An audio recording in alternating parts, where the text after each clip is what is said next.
प्रभु मैं तेरा तेरा तेरा, तू मेरा मेरा मेरा, मैं तेरा तेरा तेरा, तू मेरा मेरा मेरा। प्रभु मैं तेरा तेरा तेरा, तू मेरा मेरा मेरा, मैं तेरा तेरा तेरा, तू मेरा मेरा मेरा। प्रभु मैं तेरा तेरा तेरा, तू मेरा मेरा मेरा, मैं तेरा तेरा तेरा, तू मेरा मेरा मेरा। प्रभु मैं तेरा तेरा तेरा, तू मेरा। हजरत इब्राहिम बलख के बादशाह थे। उन्होंने एक गुलाम खरीदा। बड़े उदार व्यक्ति थे वो। उदारतावश इब्राहिम ने उस गुलाम से पूछा, ए गुलाम, तेरा नाम क्या है? गुलाम ने कहा, हुजूर, जो नाम आप रख दो। हजरत ने दूसरी बार पूछा, तुम क्या खाना पसंद करते हो? हजूर, जो आप खिलाना पसंद करते हो वही मैं खाना पसंद करता हूं। हजरत ने तीसरा प्रश्न पूछा, गुलाम, मैं तेरा नाम नहीं जानता, किस नाम से बुलाऊं? कौन से कपड़े पहनना पसंद है तुम्हें? गुलाम ने कहा, हुजूर, गुलाम की अपनी इच्छा कहाँ होती है? जो बादशाह कपड़े पहना दे वही इस गुलाम के लिए जचने योग्य है। हजरत ने चौथा सवाल पूछा कि मेरे किसी भी प्रश्न का तू सीधा उत्तर नहीं दे रहा है गुलाम, आखिर तू चाहता क्या है? गुलाम ने कहा, अपनी चाह क्या होती है गुलाम की? जो मेरे बादशाह और मेरे हुजूर चाहते हैं वही मैं चाहता हूं। हजरत इब्राहिम अपने तख्त से उठकर खड़े हो गए कि गुलाम, तू गुलाम नहीं पर मेरा गुरु है। तूने आज मुझे समझा दिया कि एक सेवक को परमात्मा की हर इच्छा में प्रसन्न कैसे रहना चाहिए। जो तू खिलाए, जो तू चाहे। हमारी दिक्कत कहाँ हो जाती है, मनुष्य की दिक्कत कहाँ हो जाती है कि हम जो चाहते हैं वही हम करते हैं। अगर वो सही, अगर वो हो जाता है तो हम खुश, और अगर वो नहीं होता है तो हम परेशान हो जाते हैं। हम ये भूल जाते हैं कि इस सृष्टि और इस संसार चक्र का मालिक परमात्मा है। उसकी चाही में अपनी चाही यदि मिला देंगे तो कोई फरियाद नहीं होगी। जब तक की फरियाद है तब तक आपने परमात्मा को और परमात्मा को अपना माना ही नहीं है। जब धन्यवाद होगा तो उसकी हर रजा में आप राजी रहना सीख जाओगे। ऐसा होना चाहिए, ये नहीं होना चाहिए, ये ऐसे ही होना चाहिए, ये हमारी मान्यता है। पर परमात्मा के विचार में और परमात्मा के नियंत्रण में यह सृष्टि है। क्या कभी आपने ऋतुओं में गड़बड़ देखी क्या? गर्मी के समय गर्मी लगती है ना, सर्दियों के समय सर्दी लगती है, तो उसकी व्यवस्था में एक अपना शरीर ही ले लो। आपको दिमाग दिया है, इस छोटी छोटी आंखों में ऐसे तारे दिए कि आप सारा जमाना देख सकते हो। एक किडनी नहीं, दो किडनी दी है। अगर एक किडनी खराब हो जाए तो स्पेयर व्हील की तरह वो किडनी काम करती है। ये क्या आपका बनाया हुआ है या ईश्वर का बनाया हुआ यंत्र है आपके पास? क्या उसमें आपको कोई गड़बड़ी नजर आती है? नहीं आती। एक शरीर में भी परमात्मा ने कोई ऐसी गड़बड़ नहीं की जो नहीं करना चाहिए। उसकी बुद्धि हमसे श्रेष्ठ है। क्या आपको ऐसा लगता है कि जो इतनी बड़ी सृष्टि चला सकता है वह आपका एक शरीर या आपका परिवार नहीं चला सकता? आप सौंप कर तो देखो, शायद आपसे भी बेहतर वो चलाना जानता है। पर हम लोग अपना राग द्वेष त्याग नहीं सकते। हर मनुष्य के पास राग है। जिस व्यक्ति के प्रति राग है उसके साथ आप जिसके प्रति द्वेष है उसके साथ अन्याय करते हैं। जिसके प्रति राग है उसको कुछ ज़्यादा, और जिसके प्रति द्वेष है बिन जरूरी उसके प्रति ज़्यादा अन्यायपूर्ण व्यवहार करते, जो धर्मयुक्त नहीं होता है, जो शास्त्र सहमत नहीं है, आपका दिल भी गवाह नहीं देता, पर फिर भी आप करते हैं। क्यों करते हैं? अपने राग को बचाने और द्वेष को नीचा दिखाने के लिए। चाहे फिर वो धर्म की संस्थानें हो, चाहे वो आपका घर परिवार हो, आप राग द्वेष रहित होकर जब तक व्यवहार नहीं करते तब तक आपका व्यवहार बंधन से मुक्त करने वाला नहीं होता है, बंधन में डालने वाला होता है। हम मनुष्य मनुष्य क्यों बने हैं? आखिर मनुष्य में क्या विशेषता है ऐसी? तो मनुष्य की विशेषता आप लोगों को पता होगी। मनुष्य विशिष्ट क्यों है? क्यों विशिष्ट है? मनुष्य के पास ऐसा क्या है जो दूसरे पशुओं के पास नहीं है? कोई बताएगा मुझे कि मनुष्य मनुष्य क्यों है? क्योंकि हमें बुद्धि मिली है। तो बुद्धि तो मच्छर के पास भी होती है, गाल पर बैठकर बोरिंग करता है, बालों में नहीं बैठता है, उसको बुद्धि है। इसीलिए खून पीने की, खाने पीने की बुद्धि उसके पास भी है। और मनुष्य के पास कौन सी योग्यता है जिससे वो मनुष्य बनता है? मनुष्य अपने आप को जान सकता है। शरीर को जानना अलग बात है और अपने स्वरूप को जानना अलग बात है। शरीर को जान लिया तो पशु भी अपने शरीर को जानता है, पर इस शरीर के बदलने के बाद भी जो कोई बचा रहता है वो साक्षी चैतन्य मैं हूं, ये जानना सबसे बड़ा मनुष्य जन्म सार्थक करना है। और यही मनुष्य के पास योग्यता है। मनुष्य अगर चाहे तो भगवान को अपना शिष्य बना सकता है, पशु चाहे तो नहीं बना सकता। मनुष्य चाहे तो अपनी बुद्धि का सदुपयोग करके इसी जीवन में जीवनदाता से मुलाकात कर सकता है, पशु चाहे तो नहीं कर सकता। मनुष्य और पशु में क्या भेद है? अगर कोई कहे व्यक्ति के पास, एक व्यक्ति बड़ा धनाढ्य है, बहुत पैसे वाला है और उसे अपने पैसों का घमंड है, और वो ये कहता है कि मैं बहुत ही श्रेष्ठ हूं क्योंकि मैंने बहुत अच्छा मकान बना लिया, इसीलिए मैं श्रेष्ठ हूं। तो सावधान, मनुष्य इसीलिए श्रेष्ठ नहीं है क्योंकि वो अच्छा मकान बना सकता है, क्योंकि आपसे बेहतर छोटे छोटे जीव और छोटे छोटे पशु पक्षी भी कारीगरी करके अपना घोंसला बना लेते हैं। आप तो किसी से बनवाते हो, वो तो खुद बनाते हैं। आपसे बेहतर कारीगरी उन जीवों के पास है। एक बार हम समुद्र किनारे पे गए थे तो बहुत छोटे छोटे जीव थे जिसके 4 या 5 पैर थे और इतने कोमल थे, इतने कोमल थे कि अगर आप उसको हाथ लगाओ तो शायद वो मर जाए, अगर उसको थोड़ा सा से जोर से पकड़ लो। ऐसे कीड़े भी, उनको भी अक्ल थी कि समुद्र की लहरें जब किनारे पर आ जाती हैं तो वो अपनी सुरक्षा के लिए फटाफट फटाफट 2 पैरों से जमीन खोद लेते और उसमें घुस जाते, उसमें घुस के और अपना एक एक ही पैर केवल बाहर निकाल के देखते हैं। टच मतलब जो स्पर्श इंद्री है उससे वो जानने की कोशिश करते हैं कि लहरें चली गई या लहरें हैं। जब वो लहरें उतर जाती है तो फिर से वो निकल निकल के बाहर आते हैं। बहुत छोटे छोटे जीव हैं, इतने छोटे कि एक दिन में उनकी उम्र शायद नानी नाना परदादी बन जाते हैं वो लोग। शायद एक दिन में वो पूरा जीवन जी लेते, उनके बच्चे भी आधा दिन जी लेते, अगर तो आधी जिंदगी जी लेते, अगर आधा दिन जी लेते। तो ऐसे व्यक्ति के पास भी बखूबी अपना घर बनाने की अक्ल है, अपने बुद्ध और कद के अनुसार। और पता है वो क्या करते हैं? जब वो अंदर जाते हैं बड़ा गहरा खोद लेते हैं वो, और वो जो रेती है ना उस जमीन पे, उस जमीन में क्योंकि वो नरम रेती होती है, सागर की रेती, उसमें अपने 6 के 6 पैर गाड़ देते हैं ताकि लहरें आके चली जाए तो उनको घसीट कर ना ले जाए।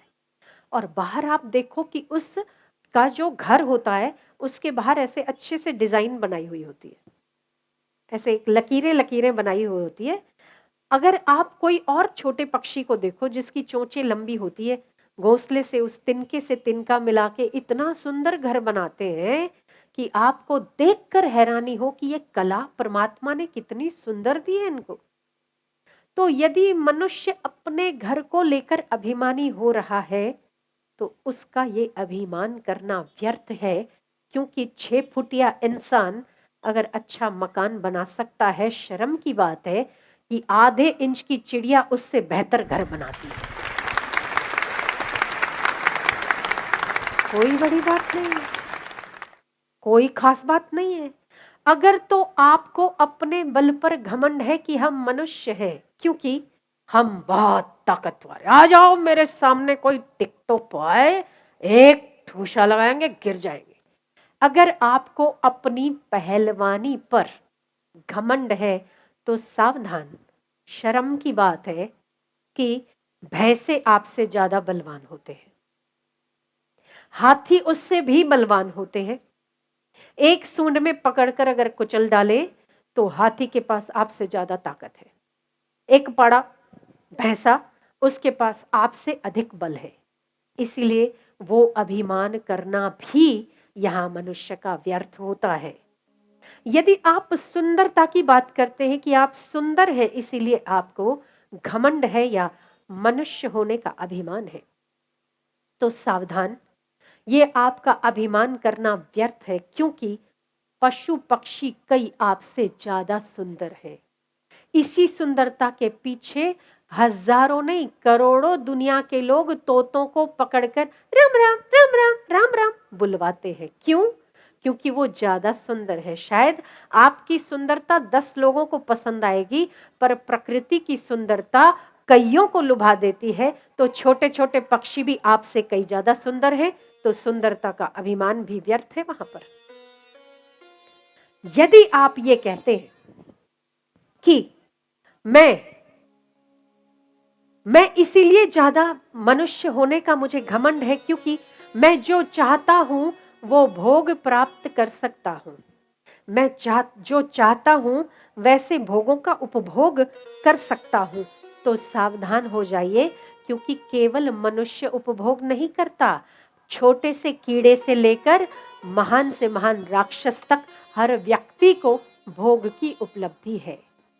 भोग मतलब क्या? भोग मतलब पत्नी का सुख, भोग मतलब डंडलप का सुख, भोग मतलब पैसों का सुख। तो आपको क्या लगता है कि बच्चे मच्छरों को पैदा नहीं होते? आपसे ज्यादा होते। सांप 100 अंडे दे देता है, आप तो एक बच्चा पैदा करते हो। वहां पर भी कोई तालमेल नहीं है, मनुष्य की कोई विशेषता नहीं है। आहार निद्रा भय मैथुनम च। आहार निद्रा मतलब भोजन, सो जाना। आहार निद्रा भय, कुछ परिस्थिति आई और भयभीत हो जाना। आहार निद्रा भय मैथुनम च। मैथुनम मतलब सांसारिक संसर्ग, पति पत्नी का संसर्ग। ये 4 चीजें हर योनि में हर जीव को, छोटे से लेकर बड़े तक हर जीव को प्राप्त है।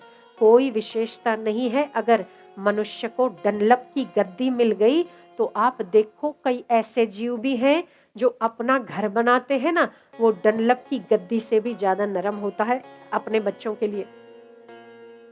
आपको पता है गिलहरी छोटे छोटे सूतली की रस्सियां उठाकर वो अपना घर बनाती है। आप उसको देखोगे ना, वो पहले ऐसे पूरा अपने गले में डाल देती है, फिर उसको शेप देती है गोल, क्योंकि छोटी है, ऐसे लटकती रहेगी सूतली तो वो ऊपर नहीं चढ़ पाएगी।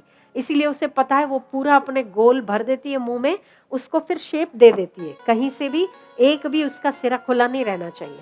फिर वो करते करते करते करते सब ले जाके सामान इकट्ठा करके उसका घर बनाती है। और आखिरी में अगर आपका कोई मलमल जैसा कपड़ा हो ना, अपने बच्चों को पैदा करने के लिए वो बिछा देती है नीचे। तो उसको भी अक्ल है कि बच्चे कहाँ पर कैसे और किस प्रकार से मलमल के कपड़ों पर सुलाने चाहिए। कोई बड़ी बात नहीं है अगर तो आप डनलप के गद्दों पर सो गए तो। कोई बड़ी बात नहीं है अगर आप पहलवान बन गए तो। कोई बड़ी बात नहीं है अगर आप सुंदर बन गए तो। कोई बड़ी बात नहीं है अगर आपने धन इकट्ठा कर लिया तो। अगर आपने धन इकट्ठा कर लिया इसीलिए आप मनुष्य हैं, तो आपने 1 साल से लेकर 10 साल या 10 साल से लेकर 20 साल तक का सामान इकट्ठा कर लिया होगा, ठीक है ना। धन इकट्ठा मतलब आपने सामान इकट्ठा किया, धन इकट्ठा किया मतलब आपने इतने सालों के रोटी की व्यवस्था कर दी।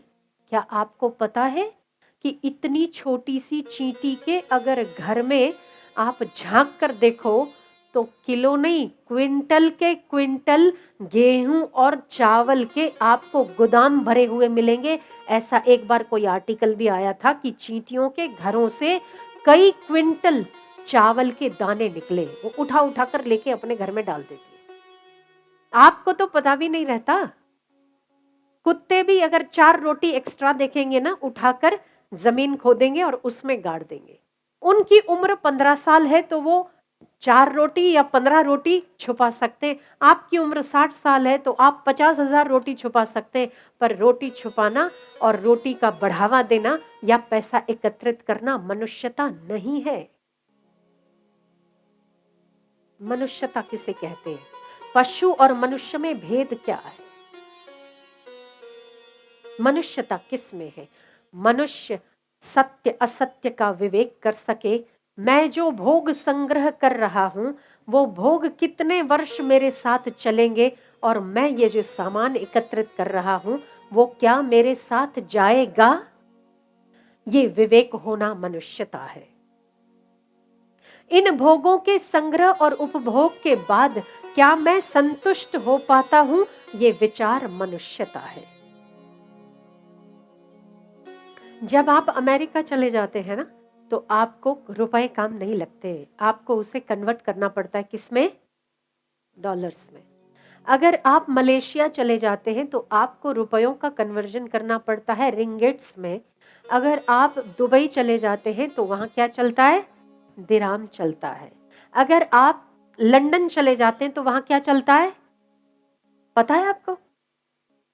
पाउंड चलता है ना। अमेरिका में डॉलर चलता है, लंदन में पाउंड चलता है, दुबई में दिराम चलता है, मलेशिया में रिंगिट्स चलते हैं। अलग अलग देशों की अपनी अपनी करेंसी होती है। अगर आप यहाँ से वहां जाओ और 100 रुपए की नोट दो या 2000 की नोट दो और उसे कहो कि भैया ये सामान ला, वो आपको सामान नहीं देगा, बोलेगा पहले एक्सचेंज करा के आओ। ठीक है। जब आप देश बदल देते हो तो आपको करेंसी बदलनी पड़ती है। मेरी बात से सहमत हो? हाँ या ना? ठीक है। मेरा यह कहना है कि हर व्यक्ति जो यहां बैठा है, हर व्यक्ति अमेरिका की यात्रा नहीं करेगा, हर व्यक्ति दुबई भी नहीं जाएगा, हर व्यक्ति सिंगापुर नहीं जाएगा, हर व्यक्ति मलेशिया या दुबई नहीं ट्रैवल करेगा। शंका है, पर हर व्यक्ति ये देश छोड़कर जाएगा, इसमें कोई शंका है?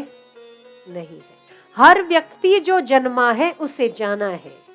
सुबह जो होती है उसे शाम होनी है, जो खिलता है उसे मुरझाना है, जो बनता है उसे बिगड़ना है और जो जन्म लेता है उसे मृत्यु को भी प्राप्त होना है। ये अटल सत्य है। यही जो समझ जाता है वही मनुष्य है।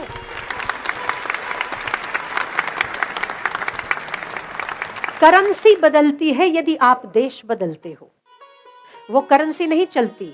मेरा आपसे ये पूछना है कि जो आपको जाना तय है, जिस देश में आपको मृत्यु आएगी, ये तो बात पक्की है। अमर पट्टा अगर यहां बैठे हुए किसी आदमी के पास है तो हाथ ऊपर करो, हम उनसे बात करना चाहेंगे। कोई अमर है? अच्छा, कितने लोग यहां बैठे जो मरने वाले? वो हाथ ऊपर करो। सभी को पता है, आप ज्ञानवान हो, आपको मालूम है, आपको पता है कि आप लंबा नहीं रहने वाले यहां पर।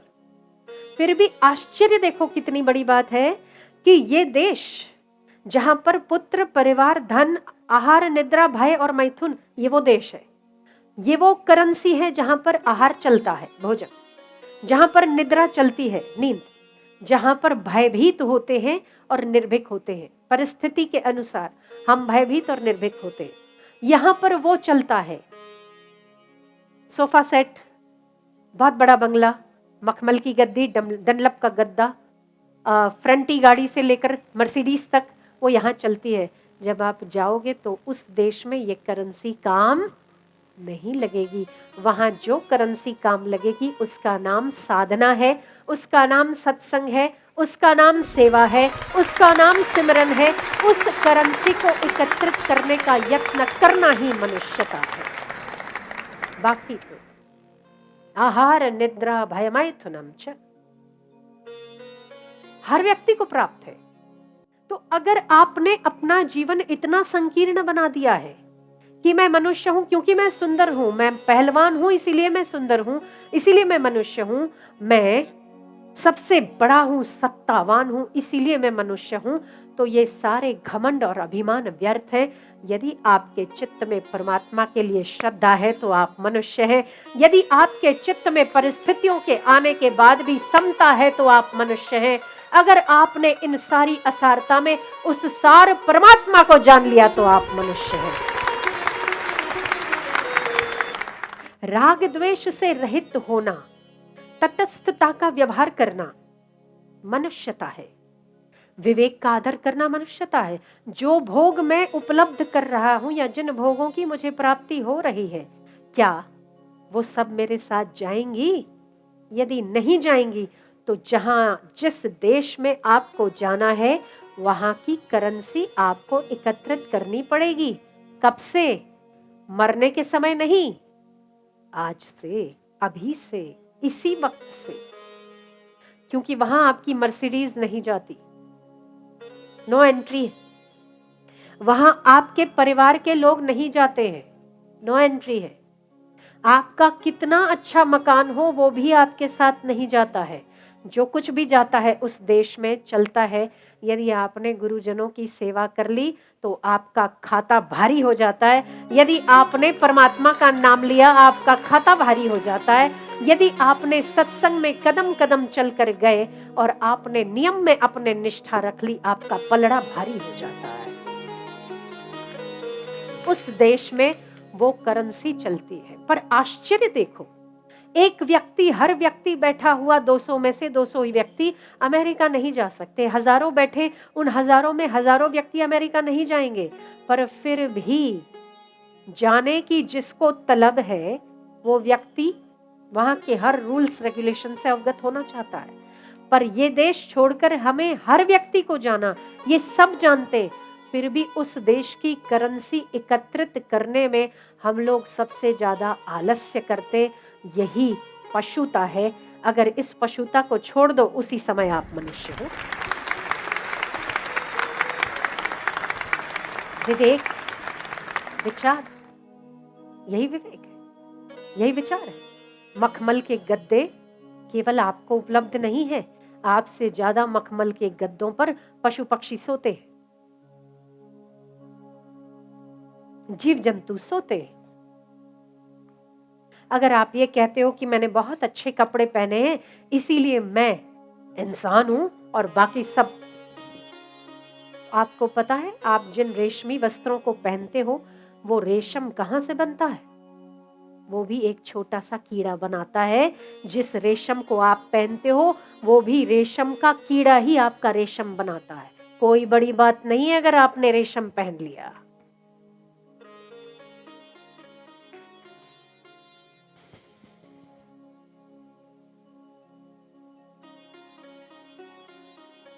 यदि इस जड़ संसार में आपने परमात्मा की भक्ति को समय दे दिया, अगर व्यक्ति निंदा करता है तो करता रहे, फिर भी आपने परमात्मा की उपासना करने का कर्तव्य नहीं छोड़ा तो आप मनुष्य हैं, वरना तो पशु हैं।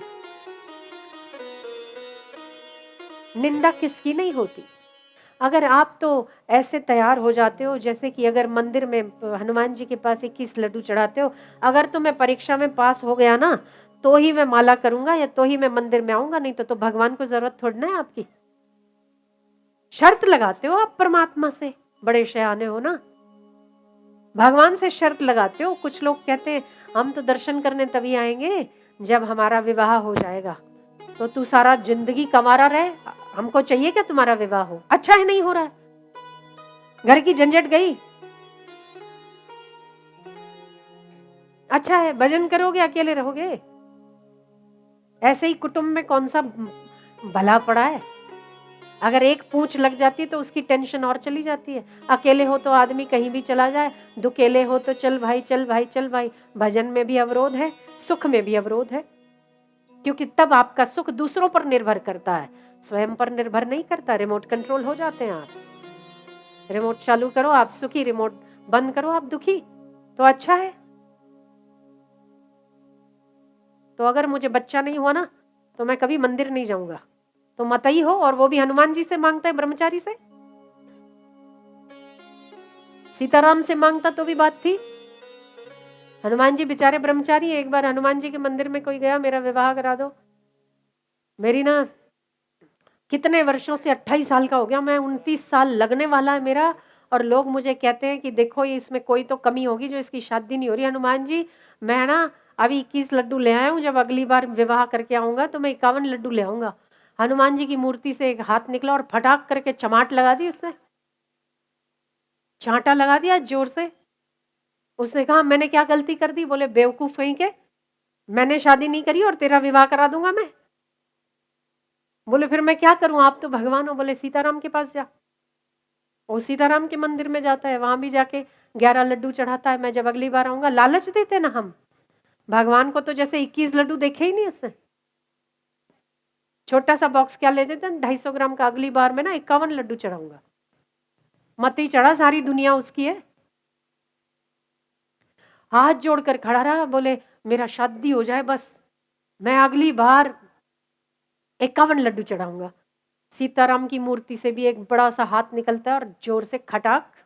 बोले अब मैंने क्या कर दिया, अब तो राइट नंबर है, रॉन्ग नंबर तो लगाया ही नहीं मैंने, तो सही जगह पर आया हूं मैं। बोले कि बेवकूफ कहीं का, मेरी वाली गुम हो गई, रावण उठाकर ले गया, तुझे आशीर्वाद दूं। मैं कितना 14 साल परेशान हुआ, रावण उठाकर ले गया तो मैं वन वन वन वन घूमता रहा उसको ढूंढने के लिए। मेरी वाली कोई उठाकर ले गया और तुझे बड़ा आशीर्वाद चाहिए कि तू शादी करके सुखी होगा बड़ा, चल भाग यहां से। अब किसके पास जाऊं? चलो कृष्ण के पास जाते हैं, उसके पास तो 16,108 है, एक आध यहां भी मिल जाएगी, आशीर्वाद तो मिल ही जाएगा। मंदिर मंदिर द्वार द्वार भटकता रहा, आखिर उसका विवाह हो गया। शादी हो गई तो 4 साल हो गए, 4 साल हो गए, ऐसे झगड़े हुए, ऐसे झगड़े हुए, ऐसे झगड़ते थे, ऐसे झगड़ते, बात मत पूछो।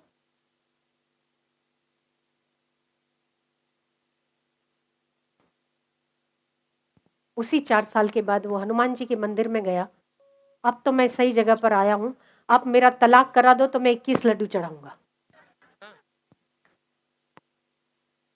ये संसार की सत्यता है। जिन भोगों के लिए आप उतावले होते हैं, उन्हीं भोगों को फिर छोड़ने के लिए आप उतावले होते हैं। जिन भोगों के लिए आप लालायित रहते हैं, उन्हें देख और भोग चुकने के बाद आप में वो क्षमता, वो समझ और वो सामर्थ्य नहीं रह जाता कि आप उसे दोबारा भोगें।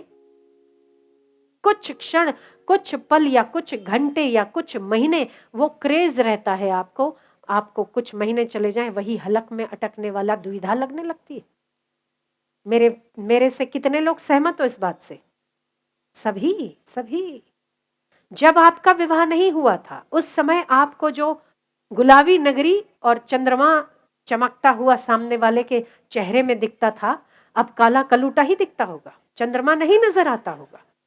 पक्की बात है, क्योंकि देख लिया आपने, क्योंकि वास्तव में वो चंद्रमा नहीं है। हमने अध्यारोपित कर दिया चंद्रमा, हमने सुंदरता को चंद्रमा की कल्पना देकर अध्यारोपित कर दिया, पर वास्तव में वो सुंदर नहीं। जितना कि आपका परमात्मा सुंदर है, जितना कि आपके भीतर छुपा हुआ आपका स्वरूप सुंदर है, वो सुंदरता आप दूसरे में ढूंढते तो आपको वो व्यक्ति सुंदर लगता है। आपने अध्यारोपित किया है, वो सुंदर वास्तव में नहीं है। पति और पत्नी में बड़े झगड़े होते थे। पति ने कहा हमें तो अपनों ने लूटा, घर वालों ने लूटा, मतलब पत्नी के सामने देखकर बोलता है कि हमें तो अपनों ने लूटा, गैरों में कहां दम था, हमारी तो किश्ती वहां डूबी जहां पानी ही कम था।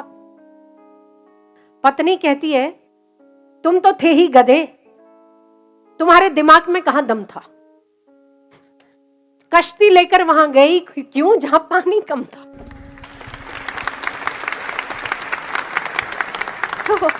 तो ये बात बात में चिढ़ना, बात बात में परेशान होना, बात बात में क्रोधित हो जाना ये बाद में संसार की सत्यता जब आपके सामने आती है तो सारी पोल खुल जाती है उसकी, पर बावजूद उसके हम फिर भी इस देश को छोड़कर उस अनंत देश की यात्रा करेंगे जिसका नाम अनंत यात्रा है। उस अनंत यात्रा में कौन से समय पर शायद हवाई जहाज उठने का समय है। आप अगर अमेरिका जाते हैं तो अमेरिका जाने का भी समय है। आप वहां से चलकर यहाँ आए तो यहाँ आने का और जाने का भी समय तय है। पर ये गाड़ी कब और किस वक्त अनंत यात्रा पे निकलेगी ये तय नहीं है। बावजूद उसके भी हम उस करेंसी को एकत्रित करने का यत्न नहीं करते। यही हमारी पशुता और यही विवेकहीनता है। इसीलिए कल से नहीं, आज से नहीं, अभी से उस अनंत यात्रा की करेंसी को एकत्रित करने का यत्न करना चाहिए। सत्संग उसका एक साधन है। आप जो सत्संग सुनते हो, हम 2 घंटा बोलते हैं या 1.5 घंटा बोलते हैं, आपको सब कुछ याद नहीं आएगा, पर जो आपकी जरूरत का होगा वो आपसे भूलेगा भी नहीं। जरूरत पड़ने पर आपको सत्संग की बात याद आ जाएगी, आप समत्व में आ जाओगे। होता है ना ऐसा? ये सत्संग का प्रभाव है। तुम ठाकुर तुम पैयर दास, जियो पिंड सब तेरी रास।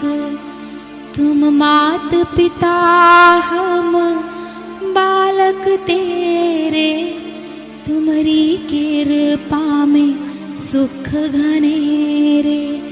कोई न जाने तुम्हारा अंत, ऊंचे ते ऊंचा भगवंत।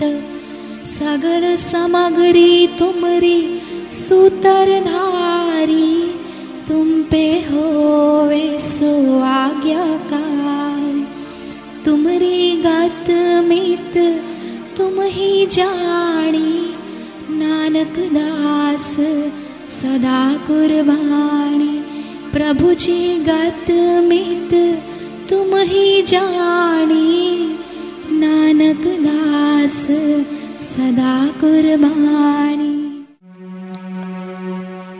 आरती प्रियतम प्रभु जी की कीजिए, ज्ञान प्रेम के तुम हो स्वामी। ज्ञान प्रेम के तुम हो स्वामी, समदर्शी तुम अंतर्यामी।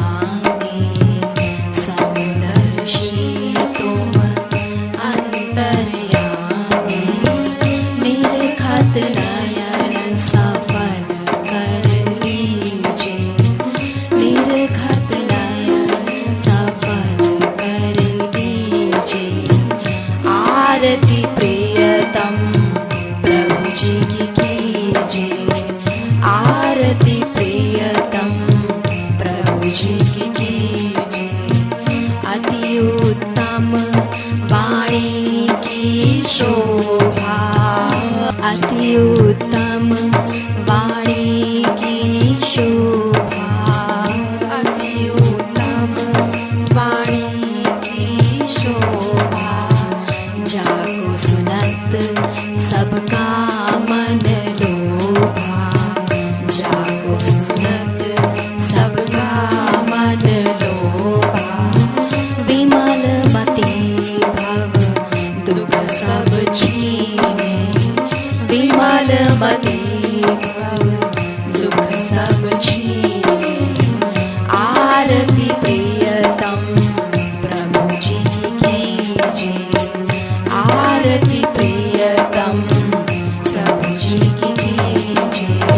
तन मन धन सब अर्पण कीजिए।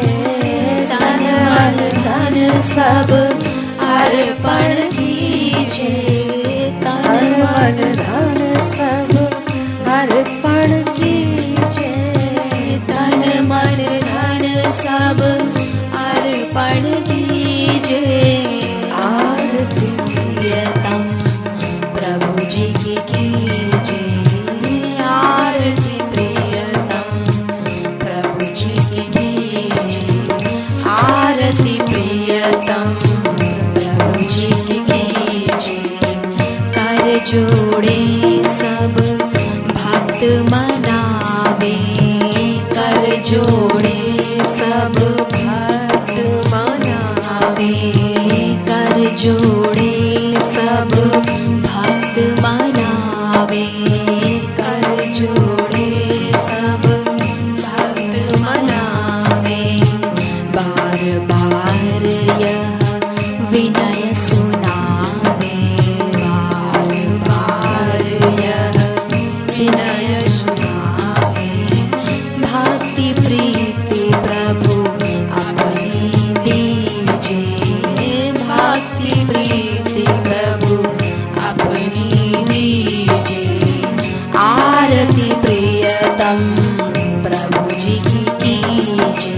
आरती प्रियतम प्रभु जी की कीजिए।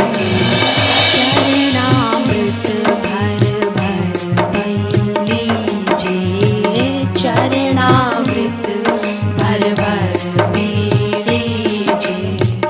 आरती प्रियतम प्रभु जी की कीजिए। ओम शांति ओम शांति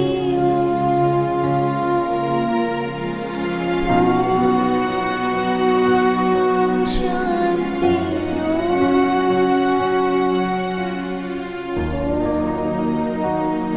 ओम शांति। सर्वेषां स्वस्तिर्भवतु।